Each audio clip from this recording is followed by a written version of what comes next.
Hi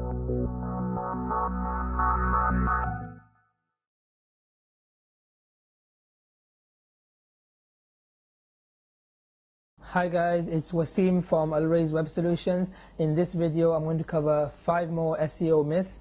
As you know, we've been doing a couple of series about SEO myths and this is our 3rd episode. So we're going to cover 5 more myths. So the first myth for today is if you're active on Twitter, your rankings would improve. Not necessarily the case. Social media is great, Twitter is great, but it doesn't mean that if you're active on Twitter, your website would outrank someone else that is not active on Twitter.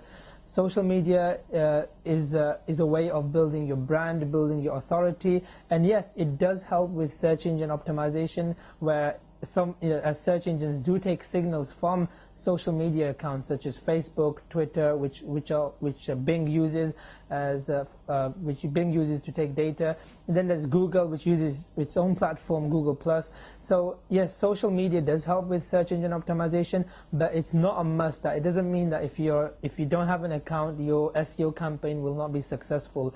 It's a way of boosting your SEO. It's a way of building your brand, building authority online.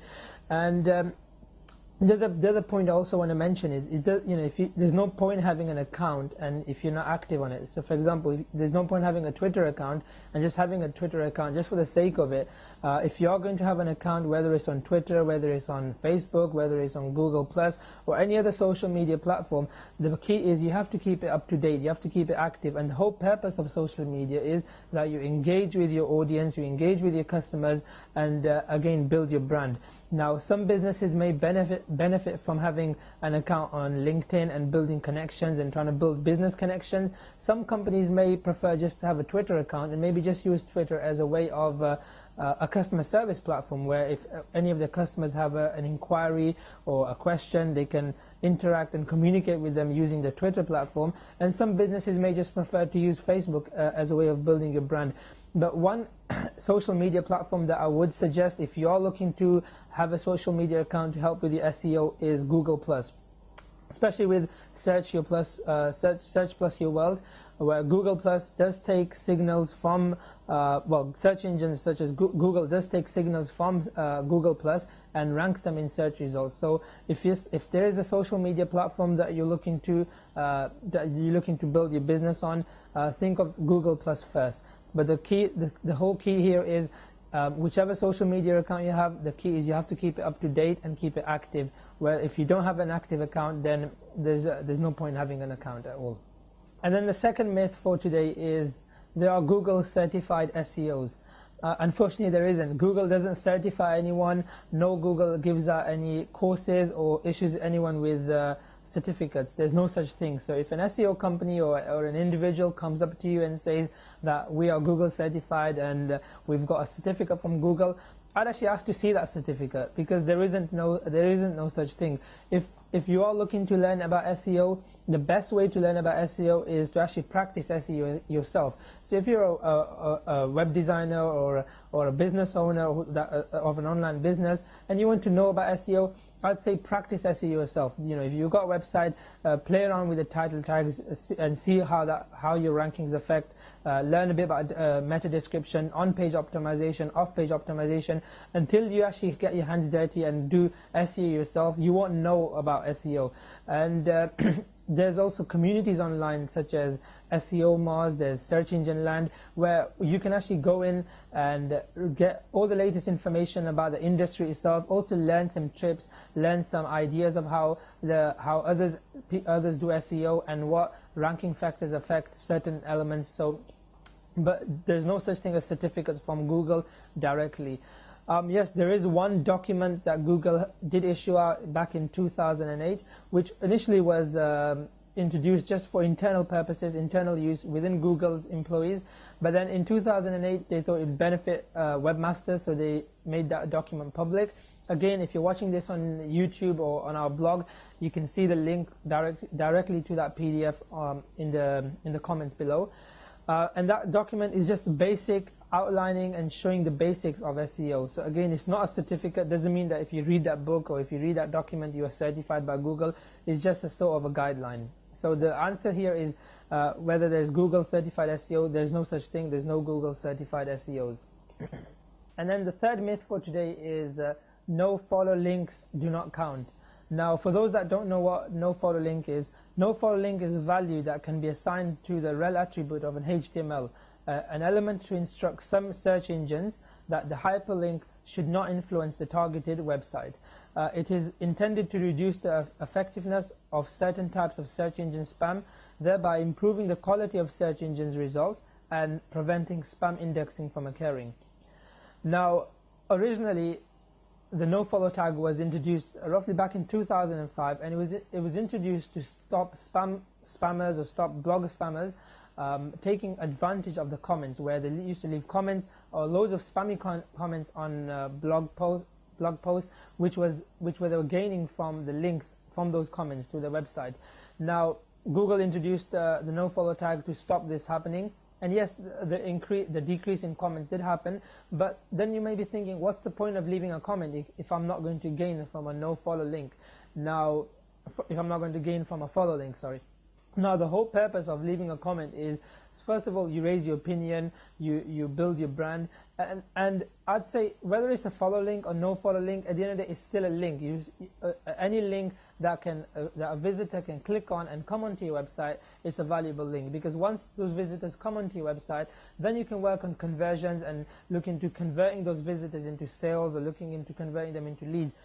For example, many large corporate organizations, some large news channels, they all have comments on the blog, but most of those comments are no follow link. But then if you put your post up, if you put a comment or your opinion on these platforms on a regular basis, you are about to gain some sort of traffic to your website. So yes, no follow links do, in terms of, they don't count in search engines, but I'd say every link, whether it's a follow link or a no follow link, is a valuable link, which can again bring traffic to your website, and then you can work on your conversions.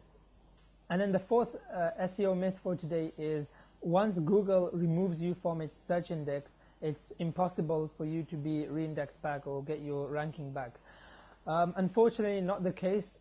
Yes, Google at times it does punish you, or it does remove your website, because the reason is they feel that you violated their terms and conditions, you violated the privacy policy, or whatever the reason may be.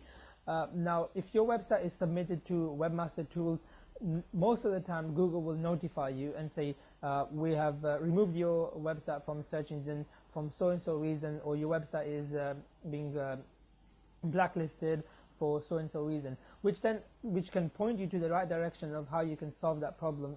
Now, whether it may be you've got loads of spammy links, or it could be multiple reasons why Google has removed your site from search engines. But yes, it is possible for your website to be re-indexed back. Don't think that once your website's been removed from search engines, you can't come back, it's the end of the world. It's not the end of the world. If you're watching this on YouTube again, you can click on the link below and you can see our experience when one of our websites got affected in a certain way, and how we overcome that obstacle, and how we fixed everything and got our website re-indexed back in search results. And also, not just re-indexed back, we've also gained the positions of our search queries where they were before. And I'd say it's also improving. So what Google wants to see is, whatever reason they've punished you for, they want to see that you've made an effort of fixing that problem. So for example, as I was saying, if your website's been punished for lots of spammy links, now those links may not be from websites that you control. Now what you need to do is contact each and every single website that you're getting the spammy link from, and everything that you do, you log it. So you're basically building a case.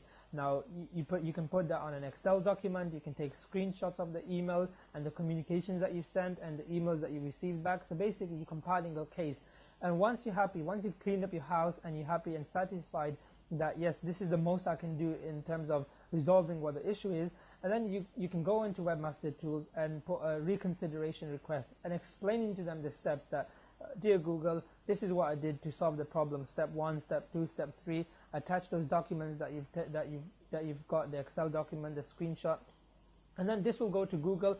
Now behind Google there's a team, they're all human beings. They will look at your situation, and then if they feel that you've made a decent amount of effort of getting the things resolved, then 9 out of 10 times they will put your website back in the index again. Now it may mean that it may not be exactly where where it was taken out of. You may have to start your SEO campaign again, look at the strategy again. But yes, it is possible for your website to be re-indexed back. And then yes, it's hard work. It can be tedious, but then you have to decide why it was punished. Whether was it something wrong that you did, and how you fixed it. So the question here, back to the myth, is once your website is removed from the search engine index, don't feel that you can't get indexed back again. You just need to clean up the mess and then ask for a reconsideration request. And the last myth for today is you must have a keyword in your domain name. Now many fall into this trap that they think or assume that you have to have a keyword in your domain name. So if you're selling, for example, clothing, to have the word clothing. If you're selling insurance, to have the word insurance, or whatever your targeted keyword may be, they assume and they think that you have to have that keyword in your domain name.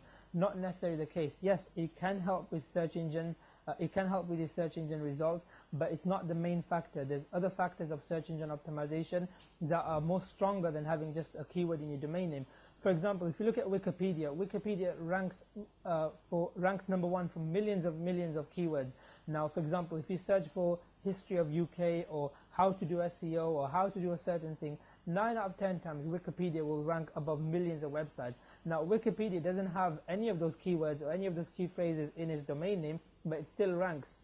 So there's many other factors related to how search engines rank your website, and if you don't have your keyword in your domain name, it's not a major factor. You don't have to worry about it, and you can still rank and still rank well above other companies or other websites that do have a domain name in their keyword in their URL.